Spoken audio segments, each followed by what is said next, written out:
قرآن کریم در آیات مبارکه سوره کهف از بنده خواست خدا یاد می کند که به خاطر رحمت خداوندی از علوم غیبی بهره می برد. انسانی مقرب به درگاه الهی که حضرت موسی علیه السلام از ایشون خواهش کرد تا همراهش بشه و از او پیروی کنه. اون مرد به موسی گفت تو تاب و توان همراهی من رو نداری و در برابر کارهای من نمیتونی صبوری کنی. موسی اصرار کرد و به ایشون گفت به کمک خدا در کنار تو صبوری میکنم و معترض نمیشم. بر اساس منابع ادیان ابراهیمی ایشون یکی از پیامبران الهی است که دارای عمر همیشگی و جاویدانه و تا زمان دمیده شدن در صور توسط حضرت اسرافیل بر روی کره زمین به زندگی خودش ادامه میده. زمان تولدش مشخص نیست، اما روایاتی از همراهی ایشون با ذوالقرنین، همسفر بودنش با حضرت موسی، حضورش در مراسم خاکسپاری پیامبر اسلام و شرکت در مراسم حج به صورت سالیانه وجود داره. مسلمونا معتقدند ایشون بیشترین طول عمر رو در بین تمام فرزندان آدم علیه السلام داره. کتاب‌های مذهبی اشاره می‌کنند که وقتی بر هر جای خشک و بی آب و علفی پا بذاره اون محل سرسبز و خرم میشه و به همین دلیل بهش لقب خضر رو دادن. برای آشنایی با حضرت خضر و راز زندگی همیشگی و جاودان ایشون لطفاً تا آخر این ویدیو همراه ما باشید. به کانال یوتیوب حواریون خوش اومدین. اگه هنوز عضو کانال ما نشدین از پایین همین ویدیو و با زدن دکمه سابسکرایب با ما همراه بشید و با زدن دکمه زنگوله زودتر از همه از ویدیوهای جدیدمون مطلع بشین.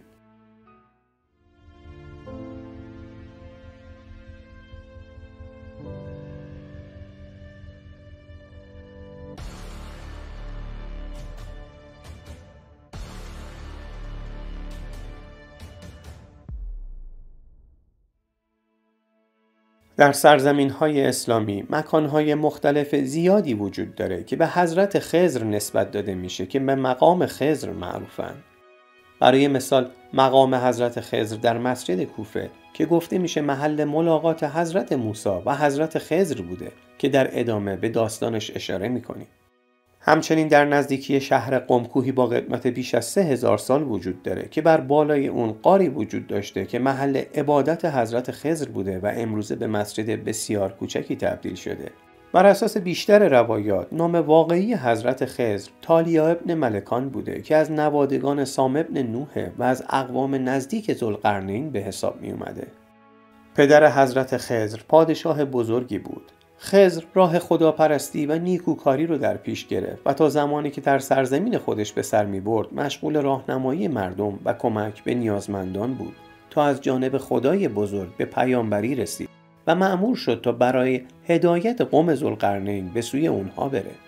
ذوالقرنین پادشاهی خداپرست بود و به گرمی از خضر استقبال کرد و خضر که هر روز از احترام بیشتری برخوردار میشد به مشاور ارشد ذوالقرنین تبدیل شد. ذوالقرنین آرزوی عمر همیشگی و جاودانه داشت. به همین دلیل تمام بزرگان قلمرو خودش رو احضار کرد و از اونها پرسید کسی راز عمر همیشگی رو میدونه؟ یکی از بزرگان جواب داد برای زنده موندن همیشگی باید از چشمه آب حیات بنوشید. عالمان به ذوالقرنین گفتند چشمه آب حیات در نزدیکی کوه قاف و در سرزمینی تاریک در درون غاری قرار گرفته. ذوالقرنین از خضر که حالا سردار و سپهسالار او بود خواست تا شرایط سفر را آماده کنه و به همراه خضر و هزاران سوار به سمت چشمه آب حیات رفت. بعد از پیدا کردن غار، ذوالقرنین و خضر با همراهانشون خداحافظی کردن و وارد غار شدند و در تاریکی به مسیر خودشون ادامه دادند تا به دوراهی رسیدن و هر کدام از یک طرف به مسیر ادامه دادند. پس از مدتی خضر در تاریکی روشنایی نور خورشید رو دید و بعد از رسیدن به نور وارد دشتی زیبا و رنگارنگ شد و ناگهان چشمه‌ای رو دید و برای از بین بردن تشنگیش از آب آن نوشید. بعد از نوشیدن از آب چشمه متوجه شد کیفیت آب چشمه با آبهای دیگه فرق میکنه و فهمید که آن چشمه آب حیاته. با عجله به درون غار برگشت و ذوالقرنین رو پیدا کرد و با هم به سراغ چشمه برگشتند. زمانی که به محل چشمه رسیدن دیگه اثری از آب نبود و محل آب چشمه با جواهرات رنگارنگ پر شده بود. بنابراین راز عمر جاودانه حضرت خضر نوشیدن از چشمه آب حیاته. آب حیات یا آب زندگانی چشمه‌ایه که در روایات اسلامی به اون اشاره شده و معروفه که در جایی بین رودهای دجله و فرات قرار گرفته.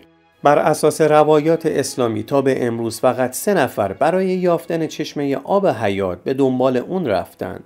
الیاس، خضر و ذوالقرنین که تنها الیاس و خضر موفق به نوشیدن از چشمه آب حیات شدند و به عمر همیشگی دست پیدا کردند.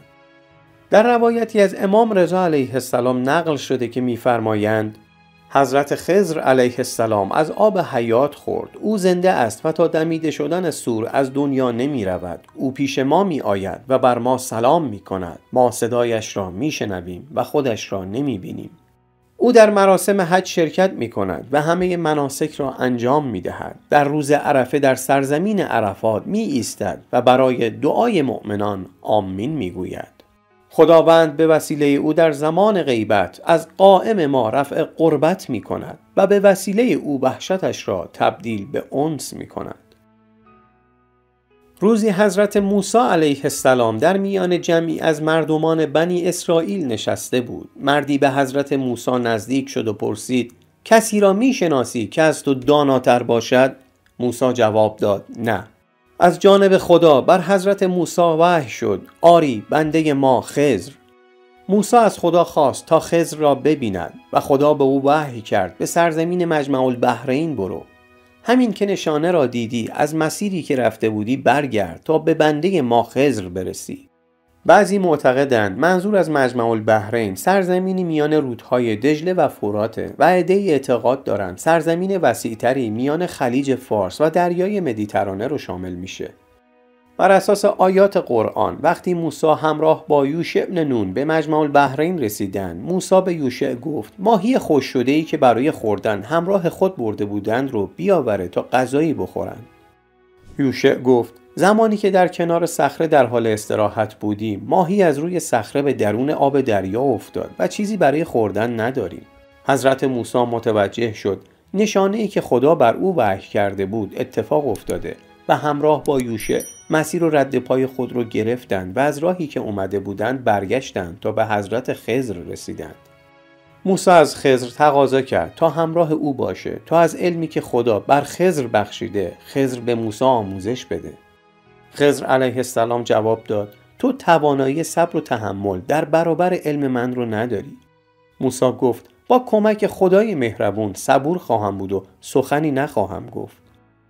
خضر گفت: اگر همراه من بیایی نباید درباره رفتارها و کارهای من سوالی بپرسی تا زمانی که خودم دلیل اونها رو برای تو بگویم. موسی، یوشع و خضر علیه السلام با هم به کنار دریا رفتند و در اونجا سوار یک کشتی شدند. کشتی پر از مسافر بود.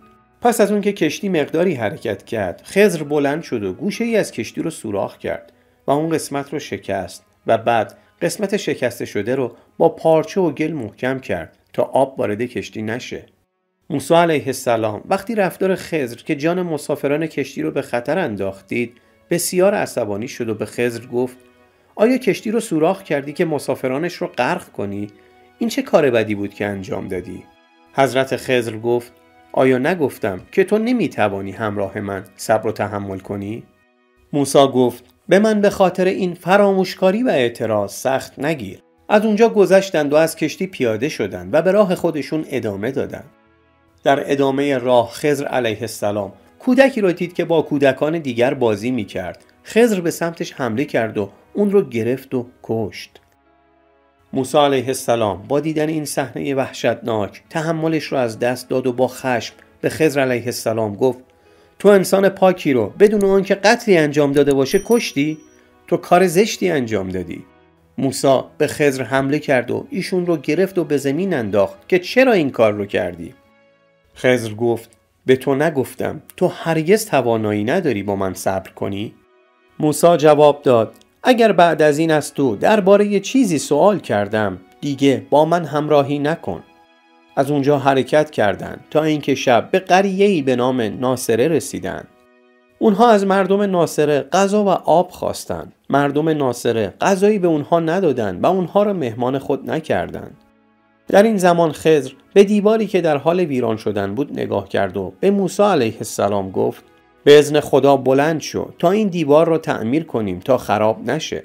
خضر علیه السلام مشغول تعمیر شد. موسی که خسته و کوفته و گرسنه بود و از همه مهمتر احساس می‌کرد شخصیت والای او و استادش به خاطر رفتار نامناسب اهل آن آبادی کوچک شده و در عین حال دید که خضر علیه السلام به تعمیر دیوار آن آبادی مشغوله، دوباره تحملش رو از دست داد و اعتراض کرد، اما اعتراضی سبکتر و ملایمتر از گذشته. گفت میخواستی در مقابل این کار اجرتی بگیری؟ اینجا بود که خضر علیه السلام به موسی گفت دیگر زمان جدایی من و توست، اما به زودی راز آنچه را که نتوانستی بر آن صبر کنی برای تو خواهم گفت. حضرت موسی سخنی نگفت و متوجه شد که نمیتواند همراه خضر باشد و در برابر کارهای عجیب او صبر و تحمل داشته باشد. و اما توضیحات خضر علیه السلام در مورد سه حادثه عجیب چه بود؟ حضرت خضر برای موسی علیه السلام توضیح داد آن کشتی مال گروهی از نیازمندان بود که با آن در دریا کار می‌کردند و من خواستم آن را معیوب کنم تا با این کار کشتی خراب و معیوب شده و ستمگران به فکر تصاحب آن نباشند، چرا که پشت سرشان پادشاه ستمگری بود که هر کشتی سالمی را به زور می‌گرفت. من کشتی را معیوب کردم تا برای صاحبانش باقی بماند. و اما آن کودک پدر و مادرش با ایمان بودند. می ترسیدم که او آنها را به طغیان و کفر مجبور کند. از اون رو خواستیم که پروردگارشان به جای او فرزندی پاک سرشت و با محبت به آن دو بدهد. آن دیواری که تعمیر کردم برای 2 نوجوان یتیم در آن شهر بود. گنجی برای آن یتیمان در زیر دیوار وجود داشت و پروردگار تو می‌خواست آنها به سن بلوغ برسند و گنجشان را از زیر خاک بیرون بیاورند. این رحمتی از پروردگار تو بود. من آن دیوار را تعمیر کردم تا گنج زیر دیوار باقی بماند و به دست افراد بیگانه نیفتد. من این کارها را خودسرانه انجام ندادم. این بود راز کارهایی که نتوانستی در برابر آنها تحمل کنی. ممنونیم که تا این لحظه همراه ما بودید. لطفاً نظراتتون رو پایین همین صفحه با ما به اشتراک بذارید. راستی اگه هنوز عضو کانال ما نشدید خوشحال میشیم با عضویتتون از ما و فعالیت هامون حمایت کنید.